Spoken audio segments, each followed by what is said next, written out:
WhatsApp గ్రూపులలో కానివ్వండి, ఫేస్బుక్లో కానివ్వండి, కొంతమంది వ్యక్తులు మరి అటకెక్కిన ఈ పనులన్నీ అని పెట్టడం జరిగింది. దాని మీద నేను ఒకటే మాట చెప్పబోతా ఉన్నా. మొట్టమొదటి 100 రోజుల నుండి మేము 6 అద్భుతమైన పథకాల్లో 4 పథకాలను మేము ఇవ్వడం జరిగింది.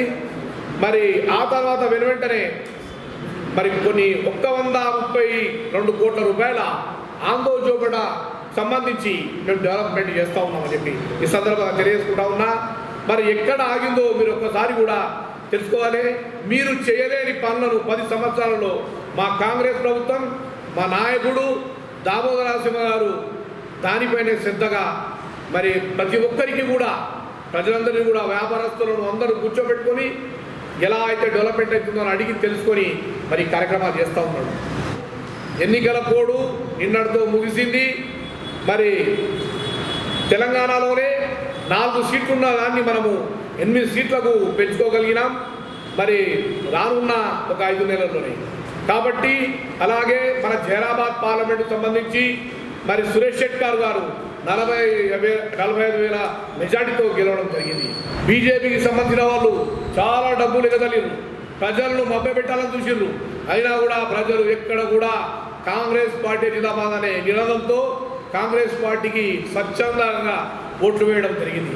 కాబట్టి జైరాబాద్ సీట్ను మేము సునాయాసంగా గెలుచుకోవడం జరిగింది. దామోదర నరసింహ గారు ఒక ధ్యేయం పెట్టుకున్నారు.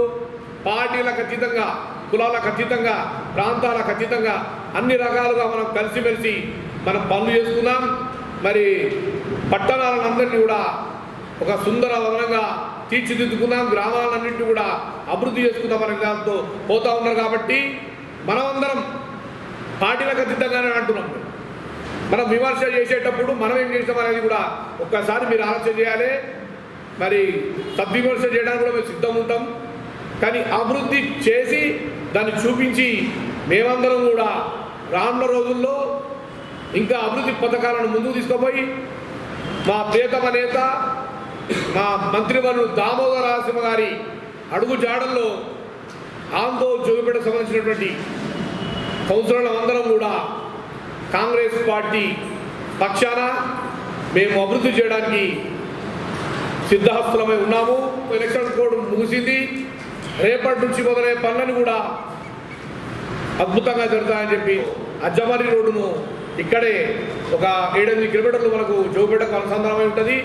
40 గ్రామాలకు అటాచ్మెంట్ ఉన్నటువంటి అజ్జమరి రోడ్డును ఒక వంతెన ఏర్పాటు చేసి 80 కోట్ల రూపాయలతో శంకుస్థాపన చేయడం జరిగింది. త్వరలో అది కూడా మరి పని స్టార్ట్ కాబోతూ ఉన్నది. మరి అలాగే ఎన్టీఆర్ స్టేడియంకు 2 కోట్లు. మరి 10 సంవత్సరాల నుండి 2013లో నగర పంచాయతీ ఏర్పడిన తర్వాత అప్పటి నుండి ఇప్పటి వరకు కూడా మరి మనకు మున్సిపల్ భవనం లేదు.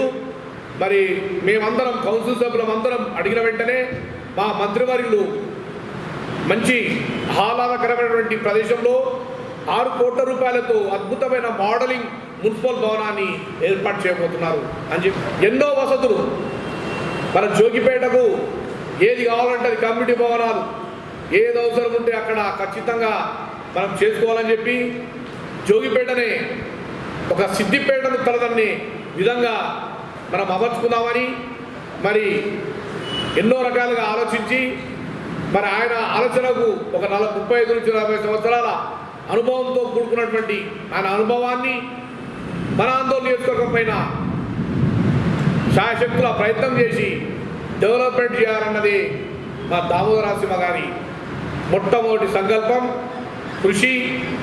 మరి మేమందరం కూడా అభినందించదగ్గ విషయం అని చెప్పి ఈ సందర్భంగా తెలియజేసుకుంటా ఉన్నాం. అంటే మోడల్ హాస్పిటల్ కూడా కానుంది 60 కోట్ల రూపాయలతో. మీకు అన్నీ తెలిసినవే.